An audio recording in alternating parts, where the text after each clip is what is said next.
Welcome back, everyone, to OpenLine. Talking some positive environmental news, essentially.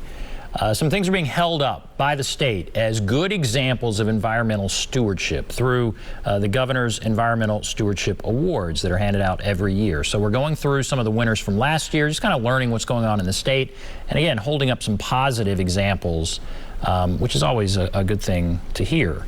So let's go to, and we have with us Kathy Glapa. She is with TDEC and oversees this program. There are a lot of different categories.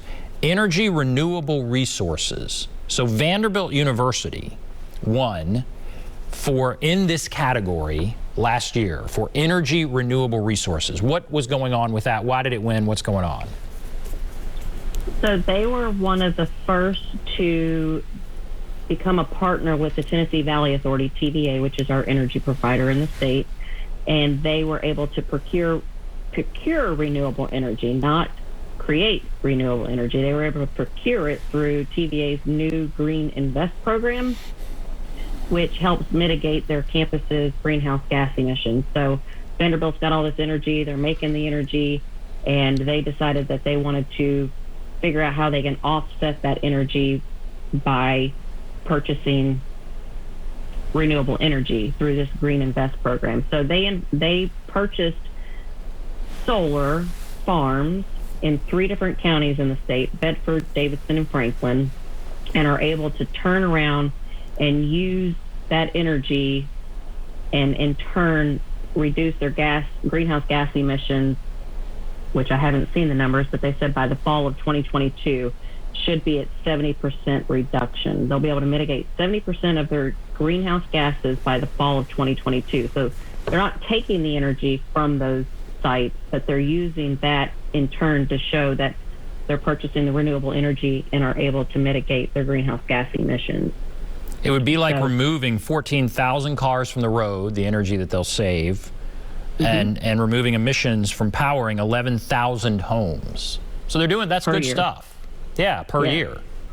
And this obviously caught the attention and it won. So that's great.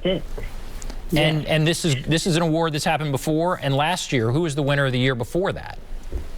The winner for the year before that was the city of Knoxville, and they were selected because they were able to convert 29,000 streetlights. Now think about all the streetlights in Nashville. They did this in Knoxville, and they changed every single streetlight, 29,000 streetlights, to LEDs across the city. They were able to do this and were able to save, they saved maintenance costs, decreased $2 million per year in just maintenance costs. And they were able to save their utility bills $3 million per year. So $5 million a year were realized by just replacing the LED streetlights, or replacing streetlights to LED in the city of Knoxville.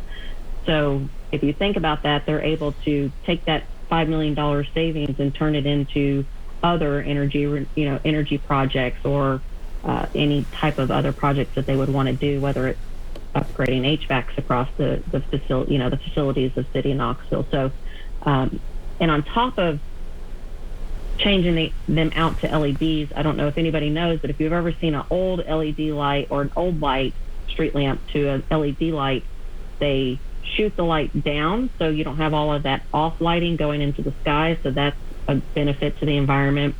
It's brighter, so it's safer.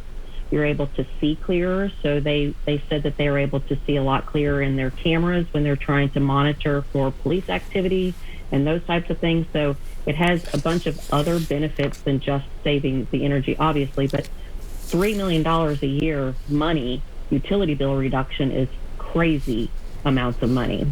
Oh, that is great. Well, that's really great. And that's it sounds like a small thing, but it shows that makes a difference. And every municipality could do this if they chose to do it. I wonder if after that last year, I wonder how many did start doing it. I don't know. That would be something really nice to be able to turn around and be like, hey, this project was talked about and 10 other municipalities did it. That would be amazing to know. That would be. All right. What else do you want to talk about? Ray County. So this is sustainable performance. So what does that mean? And why did it win? The sustainable performance category is probably kind of like the catch-all, like they've done a little bit of this and a little bit of that and have all of the characteristics of a bunch of the categories that we look at it and go, okay, well, that probably really fits in sustainable performance. The winner this past year in 2021 was Nokian Tires in Dayton, Tennessee, which is Ray County. That was our first winner in Ray County in the 36-year history of the program.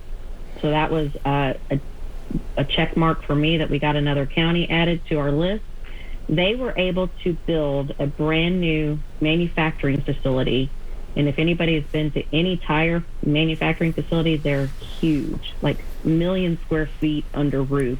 They were able to build their production building and earn LEED Silver certification. Now, I looked up what LEED meant, and LEED means Leadership in Energy and Environmental Design.